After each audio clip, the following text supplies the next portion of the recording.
ఓం సదాశివసమారంభాం వ్యాసశంకరమధ్యమాం అస్మదాచార్యపర్యంతాం వందే గురుపరంపరాం. జ్యోతిషాస్త్రాన్ని భావతరాల వారికి ప్రసాదించిన ఋషుల యొక్క పాదపద్మాలకి నమస్కారం చేసుకుంటూ, అలాగే నాకు ఈ జ్యోతిష విద్యను నేర్పిన గురువర్యులు జ్యోతిష బ్రహ్మ కీర్తిశేషులు శ్రీ ఈరంకి సూర్యనారాయణమూర్తి గారు, సూర్యశ్రీ దైవజ్ఞ గారి యొక్క పాదపద్మాలకి నమస్కారం చేసుకుంటూ, ఓం శ్రీ మహాగణాధిపతి నమః, శ్రీ గురుభ్యో నమః, హరి ఓం. వీక్షకులందరికీ నమస్కారం. మీనరాశి వారికి ఈ వారం సాధారణమైనటువంటి గ్రహస్థితి గోచరిస్తూ ఉన్నది. ప్రత్యేకించి రవి లాభస్థాన స్థితి ఫలితాలు, గురుడు వక్రించిన తాలూకు ఫలితాలు, అలాగే ఈ వారంలో చంద్రుని యొక్క స్థితి, ఈ మూడు గ్రహాలే గత కొద్ది కాలంగా యోగిస్తున్నాయి. ఈ వారంలో కూడా అవి యోగిస్తూ ఉంటాయి. ప్రత్యేకించి ఈ గ్రహస్థితి వల్ల అంత ఇబ్బందికరమైనటువంటి వాతావరణం ఏం లేదు. మీనరాశి వారికి అనుకున్నటువంటి విషయాలన్నీ కొంత జరుగుతూ ఉంటాయి, సాగుతూ ఉంటాయి. విషయాలలో అంటే పనుల్లో ఎటువంటి ఆటంకాలు ఉండవు. కానీ కొన్ని సందర్భాల్లో ఆకస్మికంగా కొన్ని పనులు చేయవలసి వస్తుంది.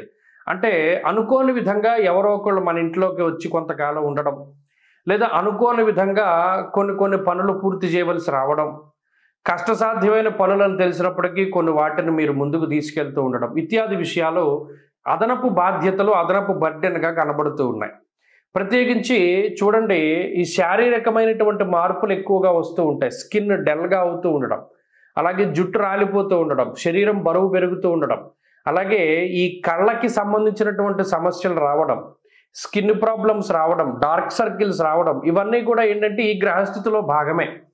ఇవన్నీ దేనికి వస్తున్నాయి? మానసికంగా వీళ్ళు ఆందోళనతోటి ఉన్నారు. ఈ మీనరాశి వారికి మానసిక ఆందోళన ఎందుకు? ఒక 30% మాత్రమే వీరి మీద, అంటే మీకుండేటువంటి పరిస్థితుల మీద. రిమైనింగ్ 70% కూడా ఏదో జరుగుతుందేమో అనేటువంటి భయమే ఎక్కువగా ఉంటుంది. నిజానికి ఇప్పుడున్న పరిస్థితులు చాలా ఆనందకరంగా ఉన్నాయి.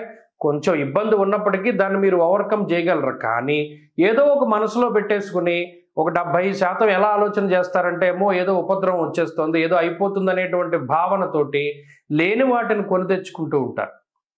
ఇక్కడ కొన్ని విషయాల్లో అంటీ ముట్టినట్టుగా ప్రవర్తన చేస్తూ ఉండండి. కొంతమందితోనే మాట్లాడండి. అలాగే కొన్ని విషయాలనే చెవికెక్కించుకోండి. పాజిటివ్గా ఉండేటువంటి విషయాలనే చూస్తూ ఉండండి. తద్వారా ఈ 70% ఉండేటువంటి నెగిటివిటీ మనది దేనివల్ల వచ్చింది? జన్మరాహువు వ్యయశని వల్లే కదా.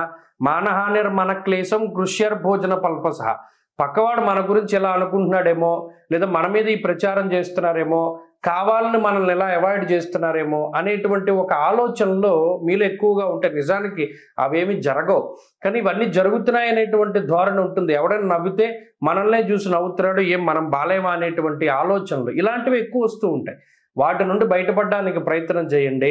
ఉద్యోగ వ్యాపారాల్లో ఈ పరిస్థితులు బాగున్నాయి. ఈ వారంలో ఉద్యోగపరమైనటువంటి సమస్యలు ఏమీ లేవు, కానీ కొంచెం శారీరక మానసిక శ్రమ అధికంగా కనబడుతూ ఉన్నది. ఆర్థికంగా కూడా మీనరాశి యొక్క పరిస్థితులు బాగున్నాయి. గురుడు వక్రించి ఉన్నంతకాలం ఆర్థిక ఇబ్బందులు ఏమీ రావు. మీనరాశి వారు ఈ వారం మరింత అనుకూలమైనటువంటి ఫలితాలని సాధించడానికై ప్రత్యేకించి రాహు శనుల దోషాన్ని పోగొట్టుకోవడానికి పరమేశ్వరుని యొక్క ఆరాధన చెయ్యండి. ఈశ్వరాభిషేకము, ఈశ్వర దర్శనము, శనివారం ప్రదోషకాలంలో శివాలయంలో నంది దగ్గర శివుడికి ఎదురుకుండా దీపారాధన చేసి ధూపం వేయండి. అద్భుతమైన ఫలితాలు వస్తాయి.